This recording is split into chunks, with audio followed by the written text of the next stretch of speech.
And family who've joined us today. Be seated. Welcome to all of our friends and family who've joined us today from around the country and around the world.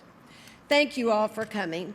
And a special welcome to President Obama and Michelle, to President Clinton and Secretary Clinton, to President Carter and Rosalind, and finally, we're thrilled to have our father and mother, President George H.W. Bush and Barbara Bush.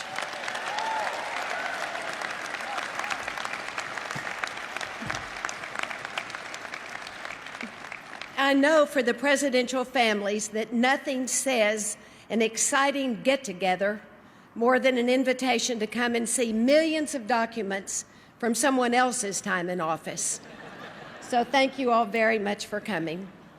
A warm welcome to the former heads of state who have joined us, the diplomatic corps, the members of the United States Congress, and our armed forces. And we're especially happy to see the familiar faces of so many of the Bush-Cheney administration. In the United States, the presidency is not just about one person. The presidency is about all of the people that join with that president in years of service to our remarkable nation. They're the people who never fly on Air Force One, but who put in countless late nights and earlier mornings, who spend less time with their family and friends and more time hard at work caring for our country. The presidency is about the men and women of our military who serve every president and who make the ultimate sacrifice to protect us and keep us safe. The stones in the walls behind us represent your years of service. This building is here because of your service, and for that, George and I thank you from the bottom of our hearts.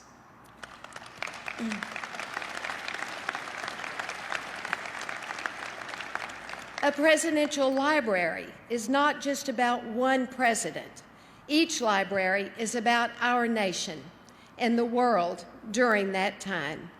The George W. Bush Presidential Center reflects George's role as the first president of the 21st century.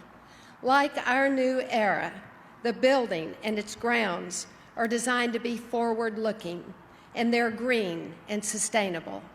They celebrate the native environment of our home state of Texas. The archives housed here are completely digital, and the entire Bush Center is designed to present the past and engage the future. We welcome scholars and students and the community at large to gather here for generations to come.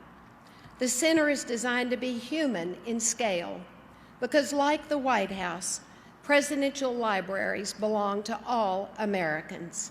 The people across our nation were the ones who inspired us every day.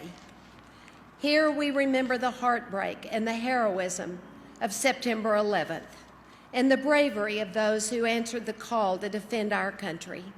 We remember the volunteers of all ages and all walks of life who came to the Gulf Coast following Hurricane Katrina. And we remember all the people who stepped forward to help others, whether to teach a child to read or to feed a hungry family. And throughout this center, I'm reminded of my husband. I remember the image of George standing amid the rubble of the World Trade Center, his arm around the shoulders of a retired firefighter who had grabbed his old gear to go search for the missing. I remember George standing alone on the pitcher's mound at Yankee Stadium, preparing to throw out the first pitch in New York of the 2001 World Series during that long season of heartbreak and healing. I remember his quiet visits with the families of the fallen, sharing their stories and their tears. And I remember how steadfast and steady he was for 8 years. Since we've been home, I've added new memories. I see George lifting a brush to paint and refurbish a health clinic in the African nation of Zambia.